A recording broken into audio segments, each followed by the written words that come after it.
Hola y bienvenido a nuestro canal, gracias por estar aquí. Hoy en nuestro truco final de los 101 trucos de Excel, te voy a mostrar cómo ocultar las fórmulas en las celdas de una forma rápida y sencilla. Te muestro cómo. Lo que vamos a hacer primero es desbloquear todas las celdas de las hojas, para lo cual vas a llevar el cursor a la parte superior, hacer un clic para seleccionar todas las celdas de la hoja. Clic con el botón derecho en cualquier parte de la hoja, nos vamos a la opción de formato de celda y en la pestaña de proteger desactivamos la opción de bloquear. Ponemos aceptar, hacemos un clic para desmarcar y ahora solamente tenemos que marcar aquellas celdas que quieres proteger y evitar ver su contenido. Volvemos a hacer un clic con el botón derecho, formato de celdas y volvemos a bloquearlas. El siguiente paso es proteger la hoja yendo al menú revisar, proteger hoja y aquí vamos a agregar una contraseña para evitar que puedan ver el contenido. Pero ¿cuál es el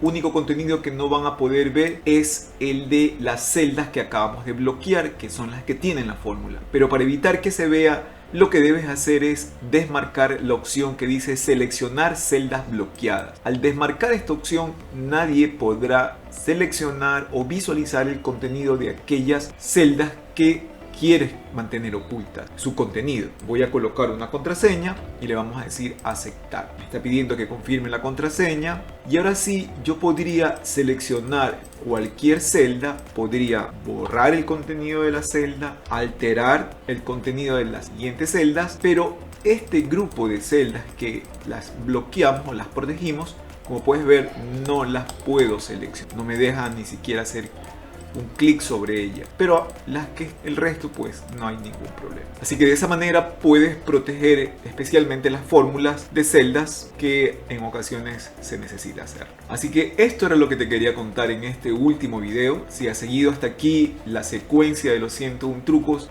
que me queda decirte que el siguiente paso es que estés pendiente de la publicación del libro, que pronto lo vas a poder descargar del enlace que te voy a dejar en la descripción del video. Gracias por estar aquí, gracias por ver el video. Si te gustó, sígueme en el canal, puedes encontrar más contenido de diferentes temas que estoy seguro que te van a ayudar. Gracias y nos vemos en el siguiente video. Chao, chao.